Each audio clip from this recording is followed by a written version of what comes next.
Together, growing in faith, changing communities. Igama likayisebene indodana nomoya ogcobileyo. Namhlanje ngiyafisa ukuba sibuke Luke chapter 20 from verses 19 to verse 26. Luke chapter 20 from verses 19 to verse 26. The teachers of the law and the chief priest tried to arrest Jesus on the spot because they knew that he had told this parable against them, but they were afraid of the crowds. Don't forget that Jesus had told a parable about a vineyard, about the owner of the vineyard, and how the master had, at the favorable time, had sent a servant to come, and they beat the servant, and they chased him, and then they sent a second one, meant the same thing, the third one, the same thing, and then they sent the son, and the son they killed, and the chief priests and the scribes and the Pharisees, they saw, they could realize ukuthi khuluma nathi lo. Now the opening line is quite interesting. They wanted to arrest him on the spot because they knew that he had told them this parable against them, but they were afraid of the crowds. I think I want to talk about that verse briefly. Uyamazi umuntu owaziyo ukuthi uzokuthola. Uyamazi umuntu owaziyo ukuthi ngizombamba usibanibani. Uyamazi umuntu owaziyo ukuthi this is not the last time. Uyamazi umuntu othi this is not the end.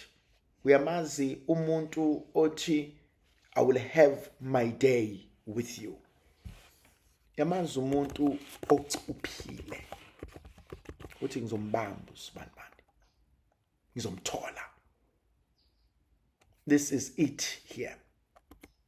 Basho njalo nalana. They want to arrest him, but they can't because basaba abantu.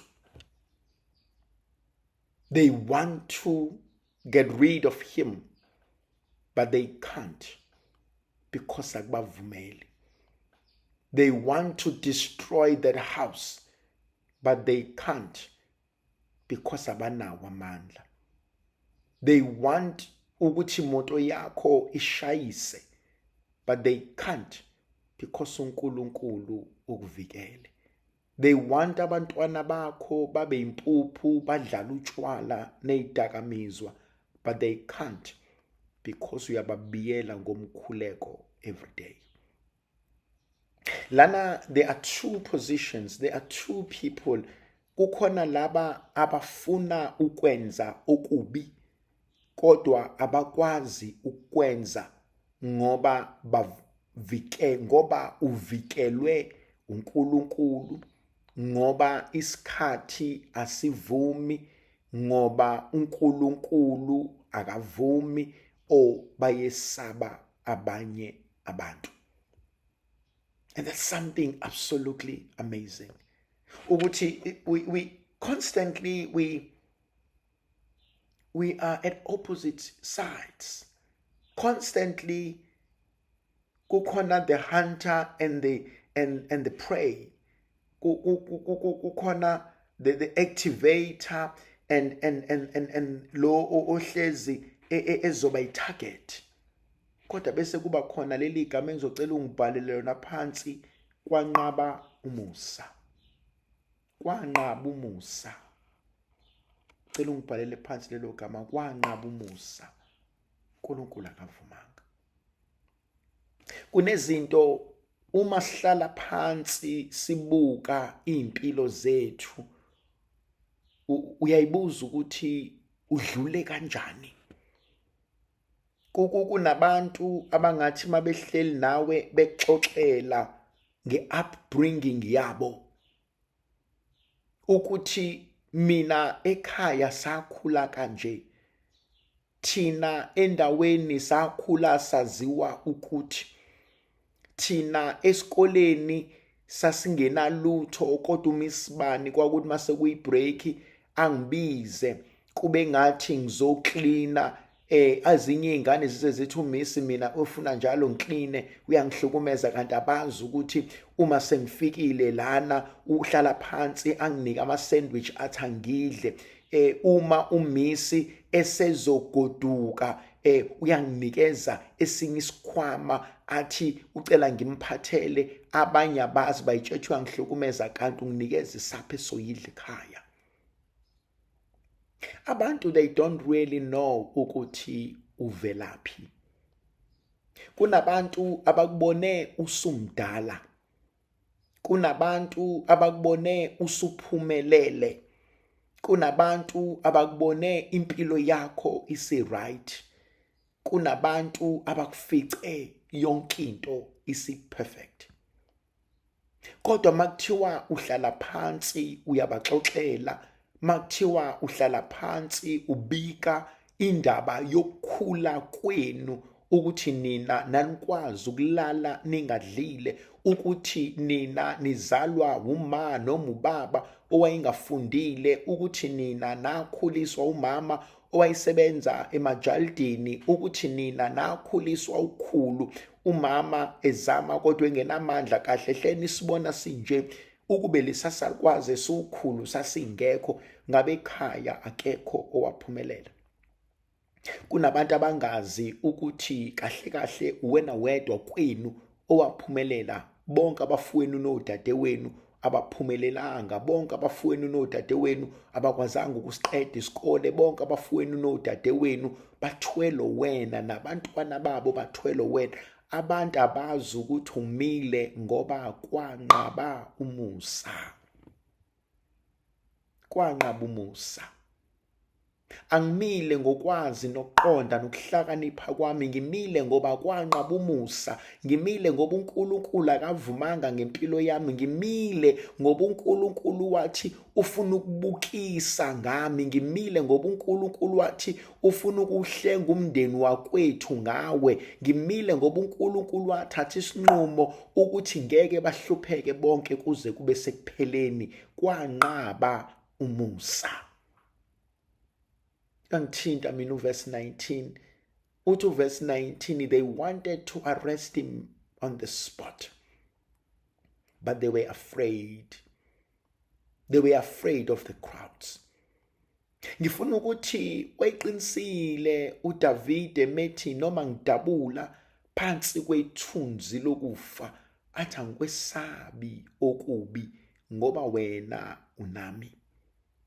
Noma ngidabula phansi kwethunzi lokufa, athi angikwesaba okubi, athi ngoba wena unami. Athi bheka sengimdala, athi namabanga sengiwahambile, athi angikaze ngambona kaJehova esenqotshiwe, angikaze ngambona okaThixo eswele, athi nabantwana bakhe athi beswele ukudla.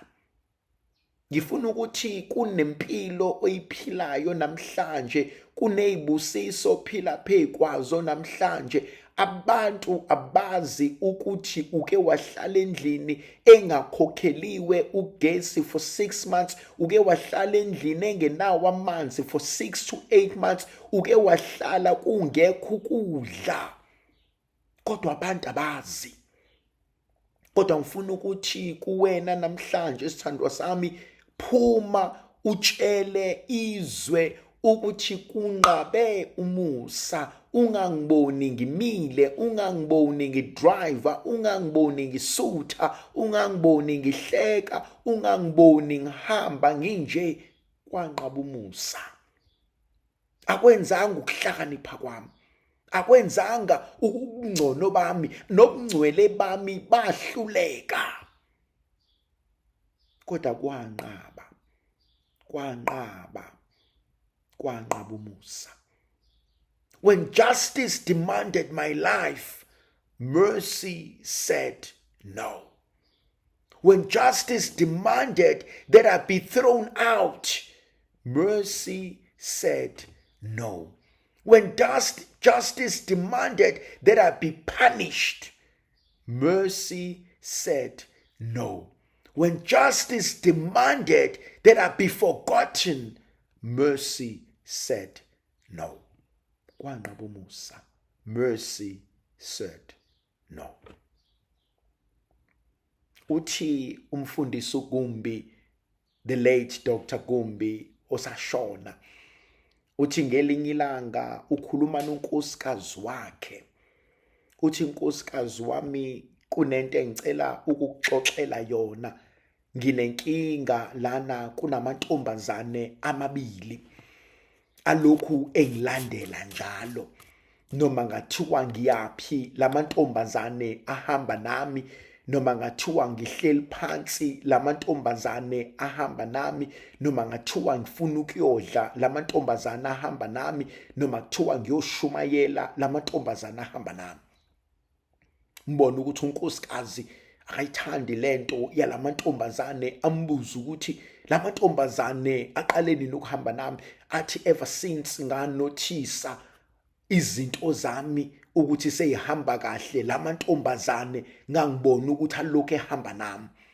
Adinwe lo mama, athi kwenze njani ngalamantombazane? Athi noma kuthiwa ngiyoshumayela, noma kuthiwa ngiyokwenzisa imvuselelo, noma kuthiwa ngiyemhlanganweni, athi la ngihamba khona ngathi noma ngidilika ibhanoyi, athi lamantombazane ahamba nami. Athi noma kuthiwa ngigibela isitimela, athi lamantombazane ahamba nami. Noma ngiyohlangana nabanye abefundisi, lamantombazane ahamba nami. Athi lo mama athi ngikhathela amantombazane kuleli bandla. Athi obani amagama lamantombazane? Athi amagama abo it's mercy and goodness.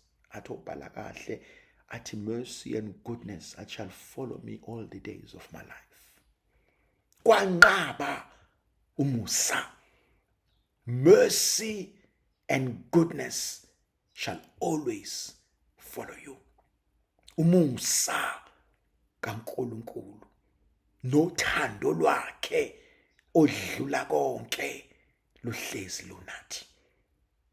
Sebefuna, sebeyitshela ukuthi sebeqedile, sebeyitshela ukuthi sebekuvalele, sebeyitshela ukuthi sebevale wonke ama-banks akho, sebeyitshela ukuthi sebenihlakazile njengomndeni, sebeyitshela ukuthi nasemsebenzini sebebhale kabi ngani, sebeyitshela ukuthi sebetshele nomakhelwane ngani. Kodwa fanele kungakhohlwa lamantombazane amabili.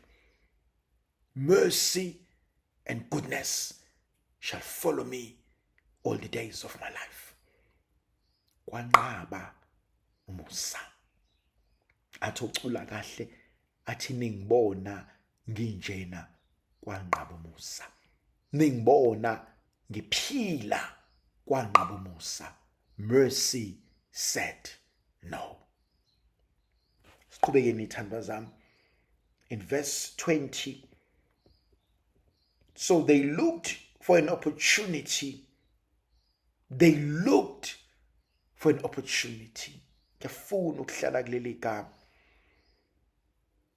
Sitha sakhe asoze sakhathala. Bhala phansi for me. Isitha sami asoze sakhathala. Ungayikhohlisi uyitshela ukuthi sekuphelile. Ungayikhohlisi uyitshela ukuthi sekudlulile. Ungayikhohlisi uyitshela ukuthi akusekho. Isitha sakho asisoze sakhathala singakakubambi. Khona uMasikando wayicula ethi xola sitha sami ngeke ungithole. Kodwa ngifuna ukukukhumbuza ukuthi isitha sakho asisoze sakhathala. Kunento ethandwa zami engafanele siyibeke engqondweni zethu kodwa iliqiniso. Isitha sakho asisoze sakhathala size sikuthole. Kunomuntu ongamthatha iminyaka, okungamthatha iminyaka, uzamile wahluleka. There are two kinds of people. Khona lona ozothi ezamile wahluleka ebese ekubelesela lonke ithuba litholayo, ubobona ukuxabana nomakhelwane, akushumelele amaphoyisa, afika amaphoyisa anikhulume nawo athi amaphoyisa ayikho lento akushiye ahambe. Uyitshela ukuthi wena seyiphelile le ndaba, the next time akuthumelela i-department thizeni, the next time akuthumelela ulokhu ezamile every time mawukuthi ayiwini lento yakho, ufuna uhlobo olunywe labantu, every time ayibona ayiwini lento yakho, abiza abanye ayiwini lento. Isitha sakho asikhathali. Ngiyafuna ungayikhohlwa lento ukuthi isitha sakho asoze sakhathala. So lokhu sikufune njalo ngoba sona engqondweni yaso siyitshela ukuthi vele ngizokubamba, ngoba isitha asifuni ukukhathala. Kube khona esinye isitha esihlukile, esiyifrenemy, uzosikonfronta sixolisa. Lithizwe ngihleli kulona, they looked for an opportunity. Nixabanile was correct, ebese siyexolisa, sigebisa ikhanda, ebese siba umngani wakho, bese siba umngani wakho, kodwa sikhohliwe ukuthi asikufuni. Uyingozi umuntu onjalo. Uyingozi umuntu oke wafuna ukukushaya, wahluleka, wamxolela, wasondela kuwena, wamgona. Ngoba lowo muntu usehleli kuwena. Lowo muntu will always look for an opportunity. Uzokushaya from inside. Will always look for an opportunity. Baningi abantu abalinyazwa abantu abaseduze kwabo. Baningi abantu abavukelwe abantu ababesempilweni zabo. Baningi abantu abashawe abantu bebeyitshela ukuthi sebaxolelana nabo. Baningi abantu abalinyazwe abantu ebebebathemba. Mina ngangithi kade axolo uSibanibani, ngangithi kade sadlula kulento, athi omunye umuntu ungangadlulile. Yabona ibhlungu le ndaba yokurealize ukuthi ushawe inhliziyo yakho enhle. Ushaywe inhliziyo yakho enhle. Baningi abantu abalinyazwe i-goodness of their hearts. Kunabantu abaxolayo. Kunabantu abasheshayo ukudlula. Kunabantu abathi hayi kulungile, hayi uSibanibani wenza iphutha, hayi uSibanibani usexolile, hayi uSibanibani means good and well. Kanti uthatha upoison wawubuyisela empilweni yakho. Uthatha upoison wawufaka ekhaya lakho. They were looking for an opportunity to get him. Yabona khona umbuzo ekumele siubuze kodwa singawuvocalize. Uzokwenzani? Ufunani empilweni yami? Uzokwenzani? Ufunani empilweni yabantu bami? Uzokwenzani? Ufunani emsebenzini wami? They were looking for an opportunity. Uthi obhala kahle, bheka uSathane ufana nengonyama ezulazula emhlabeni ufuna abantu ezobaphoqoza. But the devil is like a roaring lion, wandering and looking for people and the prey that he may prey over them.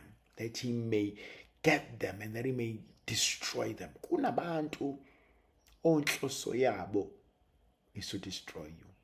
It's sad, but it's a reality. And it's not ukuthi babantu aba evil. It's not ukuthi babantu abanenhliziyo ezimbi. They just have an issue. Ubabuka bahle, uyababuka are presentable, uyababuka they are okay. Uyazi ayikho into ethusa than to realize ukuthi umuntu uyakwazi ukuzonda. Umuntu uyakwazi ukuzonda to a degree that they can destroy you. But i-problem yami kwesinye isikhathi uzondwa na umuntu ongamenzanga lutho. Akuzonde ngenzwa bethi, akuzonde because osibanibani bathe, akuzonde engenayo i-evidence ebambekayo, but akuzonde. And we've seen this. And when they come closer to you and they see how genuine you are, they're like, hey, yazi mina angitshelwanga ukuthi kanti nje, yazi mina bengayitsheli ukuthi kanti nje, ayi mina yazi mina bengalazi ke leli side lakho. Kanti wena ubutshelweni? Awubhalele umbuzo. Kanti wena utshelweni ngami? Kanti wena utshelweni ngami? Uyazi nginabantu ufanele uthi musuhleli nabo, musubona bekuvezela amafilimu, umusubona sebekhuluma izinto zabo, umusubona sebenza izinto zabo, ufanele kubuza umuntu ukuthi kanti wena utshelweni ngami? Akumina nje lowo. Kanti wena batheni ngami? Kanti abangani bakho bakutsheleni ngami? Kanti uboyfriend wakho ukutsheleni ngami? Kanti ubaba wakho ukutsheleni ngami? Kanti lobu uhleli naye ukutsheleni ngami? Wafika usune attitude, wafika usune agenda, wafika usunolako olungaka, wafika usuma high horses, kanti utshelweni ngami? Uyabazi abantu abafika emsebenzini bene attitude. Ubuza kanti utshelweni ngathi wena? Uyabazi abantu abafika empilweni yakho bene attitude. Kanti utshelweni ngami wena? Lithi izwi likaNkulunkulu, they sought an opportunity. They bribed some men to pretend they were sincere, and they sent them to trap Jesus with questions so that they could hand him over to the authority and power of the Roman governor. That's something powerful. They bribed some men. They bribed them so that they were to send them to trap Jesus. Angifuni ukuthi nakuwena bangabakhokhela abantu. Angifuni ukuthi nakuwena bangabathuma abantu. Kodwa ngiyafuna ukuthi isitha sakho angeke sikhathale singakakutholi. Hey moya ongcwele. Uyazi le reality yokuhamba wazi ukuthi athi uJesu mekhuluma ngomlomo kaDavide athi bheka izinja zingihaqile. Ingakho uDavide athi noma ngihamba phansi kwethunzi lokufa, ngoba he has come to realize ukuthi izinja zimhaqile. He has come to realize ukuthi mangiyangala khona bangigadayo, mangiyangala khona bangifunayo, mangiyangala athi yonke indawo bafuna igazi lami.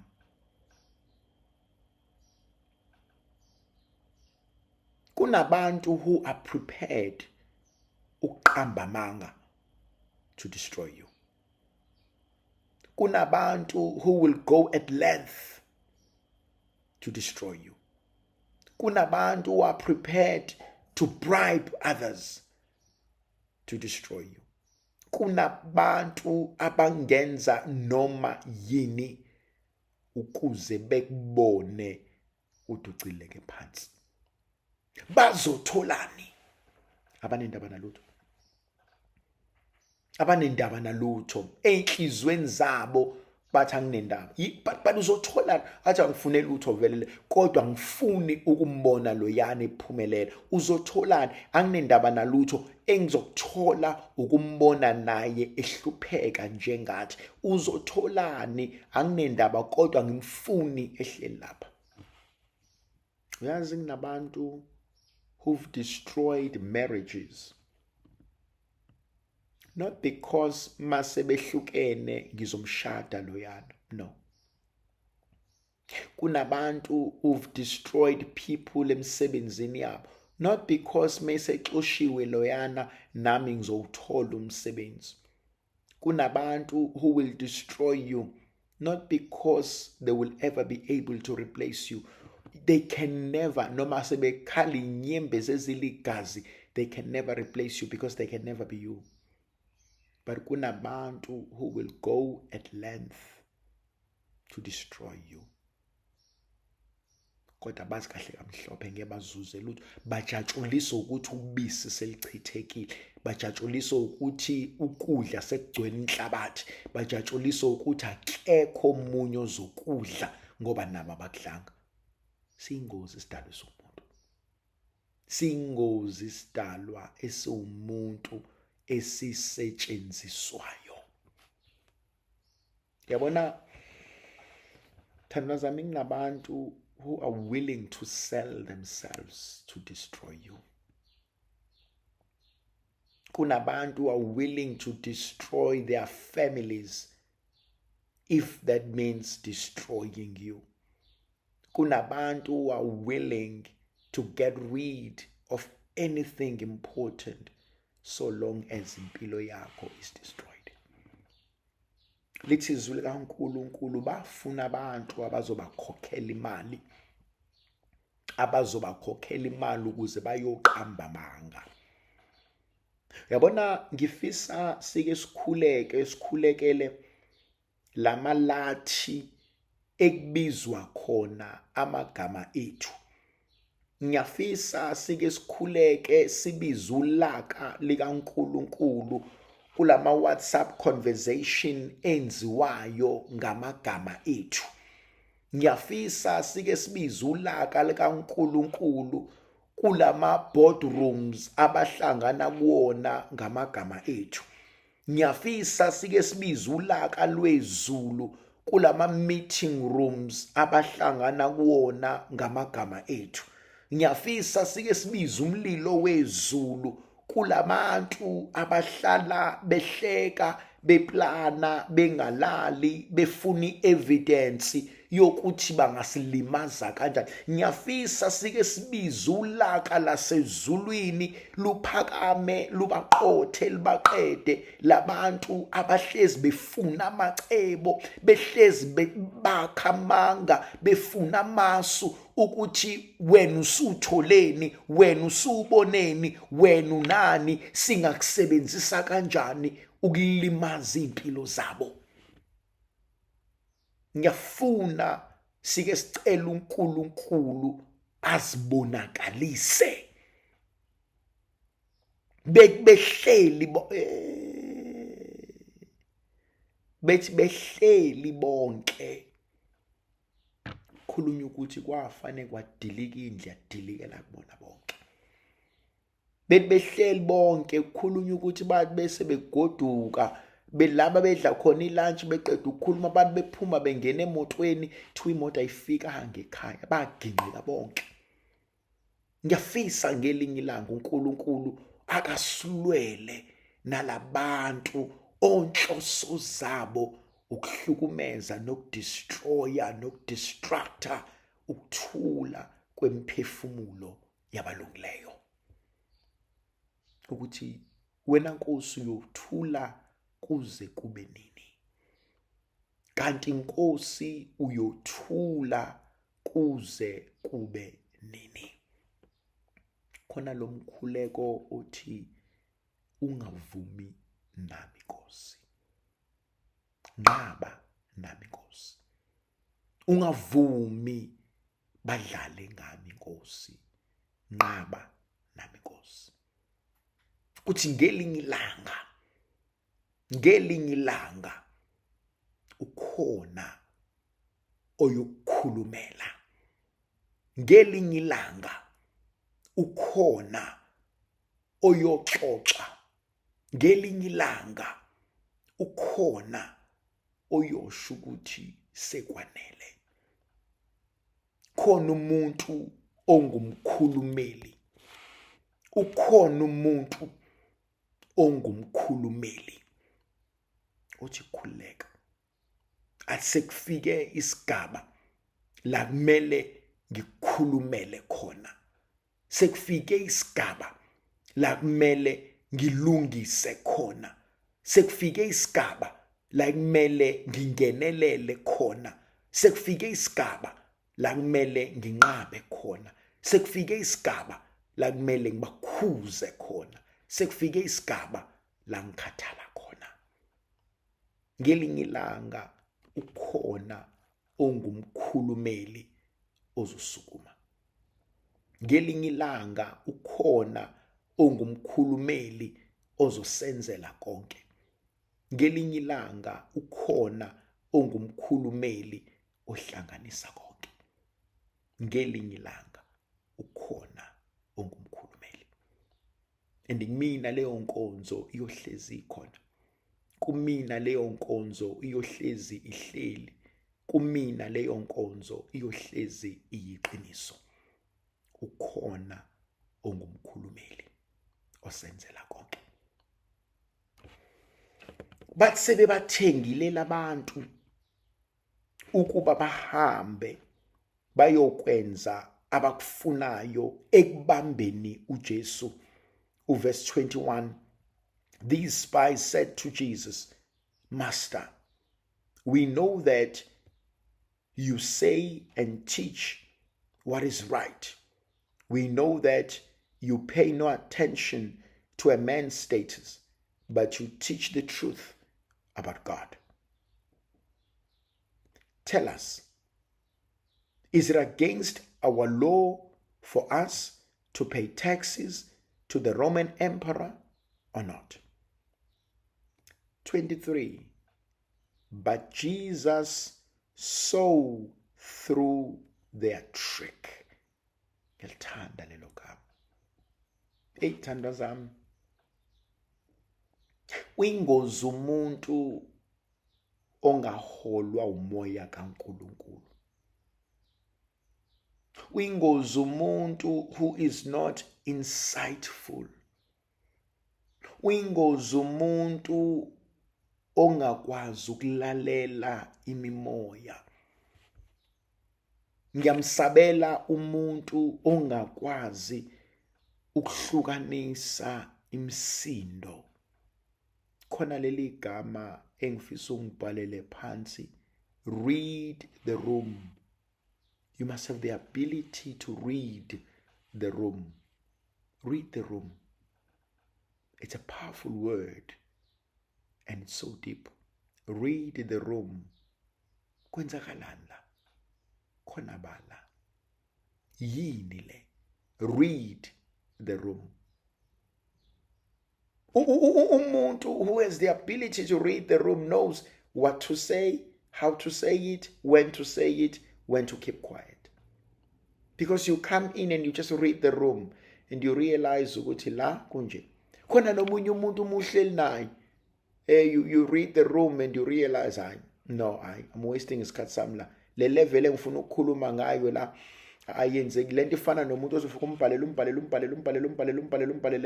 and then just before you send and bese uyayibuza ukuthi kodwa mfele into engiyenzayo uyidelete yonke lento bese ufana ukuthi okay kulungile, because you realize ukuthi lento ofuna ukuyichaza, lento ofuna ukukhuluma ngayo izongena kwi level engeke understand. Nizolokhu niphikisana, nizolokhu ninga understandani, and sometimes okay kulungile, says a lot. Okay kulungile does not always mean okay kulungile. Kodwa it's okay. It's okay. But it doesn't always mean it's okay. But it's like, vele mangiya beyond this, ngeke sizwane.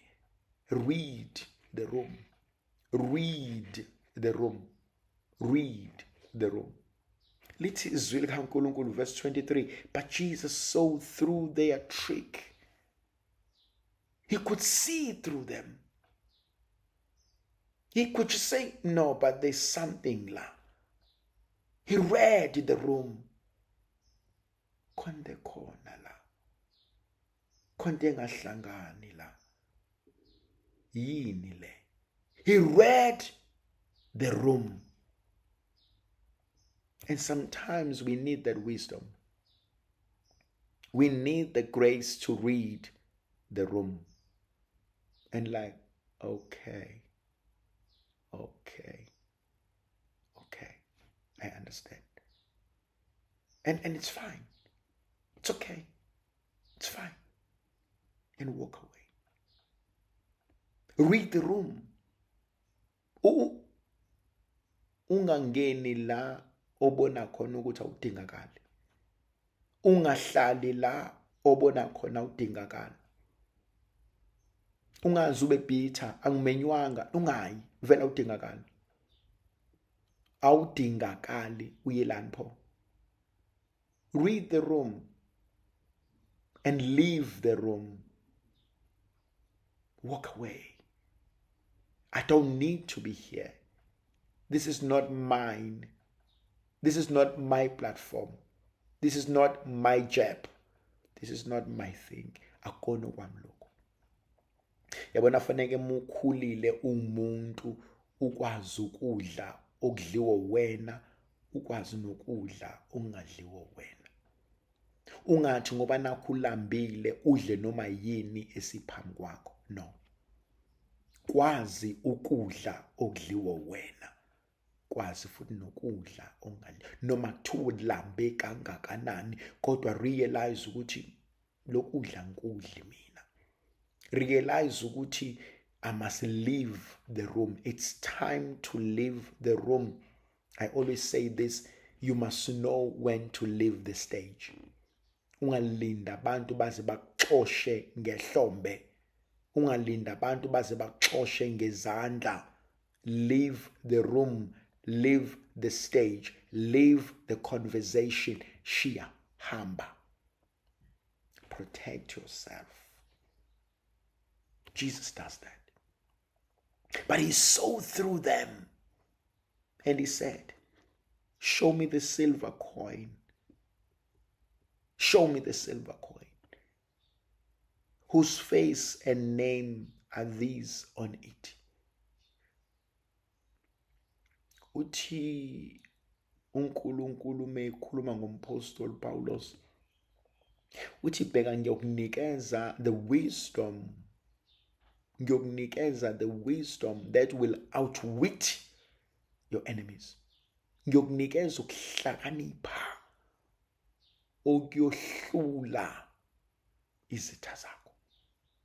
We must always pray for that wisdom. We must always pray for the wisdom to outwit our enemies. We must always pray for the wisdom to understand. We must always pray for the wisdom to comprehend. We must always pray for the wisdom to see the plan necebo likaNkulunkulu.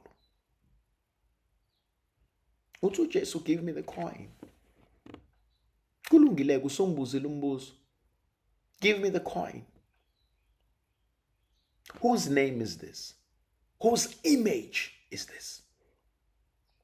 Uthi bheka ngiyakunikeza umoya oyoniphendulela. Ngiyakunikeza umoya oyonikhumbuza konke. Ngiyakunikeza umoya oyonleader to the truth. Give me the wisdom to outwit my enemies. Give me the wisdom to deal with the haters. Give me the wisdom to navigate through darkness. Give me the wisdom to navigate through hardships. Give me the wisdom to respond to this situation. ungazenzeli ngokuhlakanipha kwakho. Give me the wisdom to deal with this matter. Ngoba mina manje sengiyahluleka. Give me the wisdom to deal with it. Whose face is this? Whose name is this? uJesu uhlakaniphile madoda. They all answered, the emperors.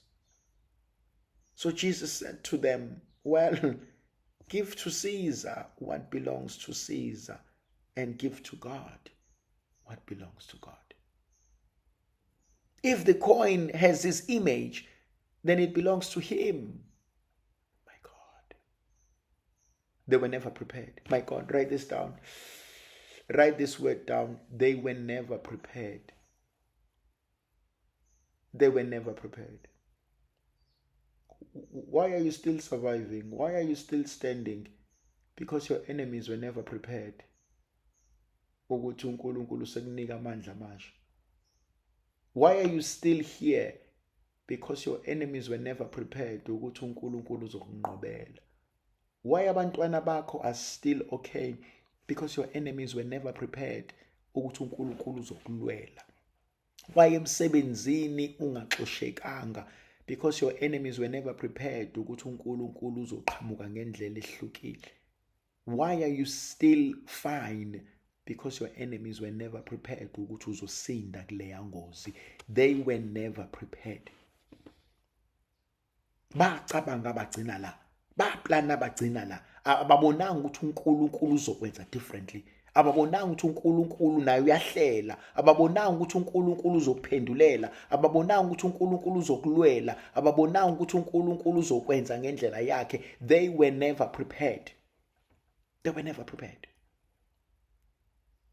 That's why bethulile. That's why bengenampendulo.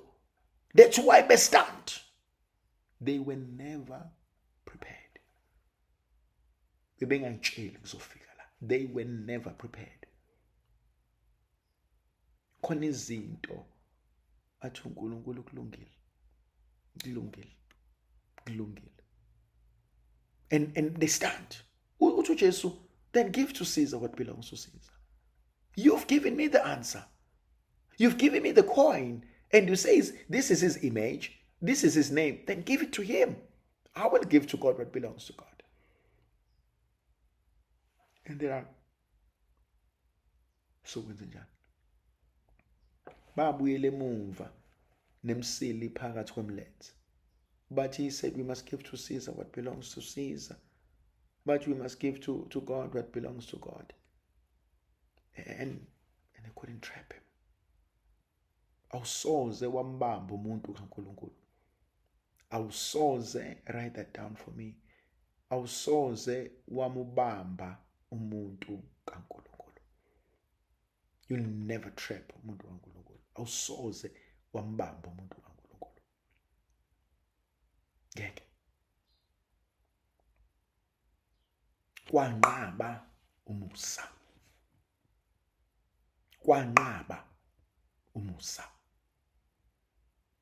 Hayi ngoba nakho sihlakaniphile. Hayi ngoba nakho singcono.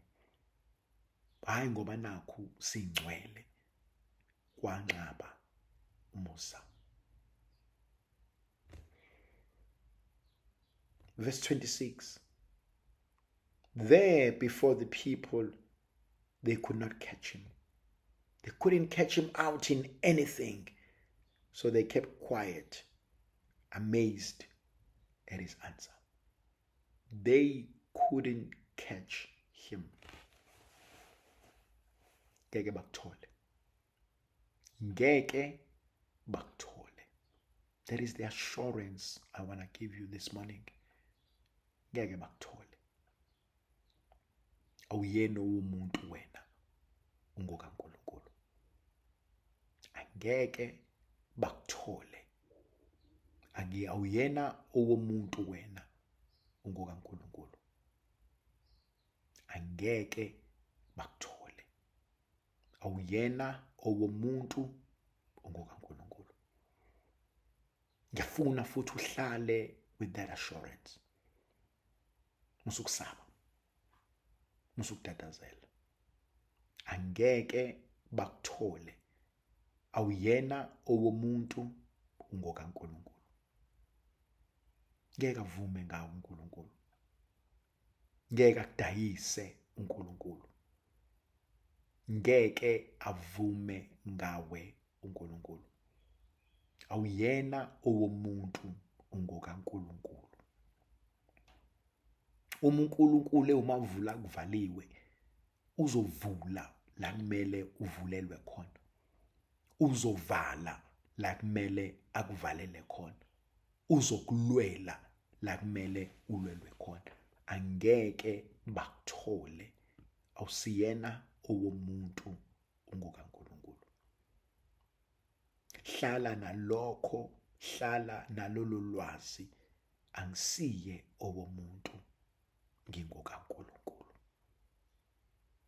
Ngicela uNkulunkulu, nxusa uNkulunkulu usuku nosuku. Usuku nosuku. Nqaba nami Nkosi. Ungavumi izitha zami zijabule ngami. Ungavumi izitha zami zinethezeke ngami. Awusiye owomuntu, wena ungokaNkulunkulu. Awuyena owomuntu, ungokaNkulunkulu. Ngiyabakuthole. Ngegama likaYise benendodana nomoya ocwebileyo. Amen.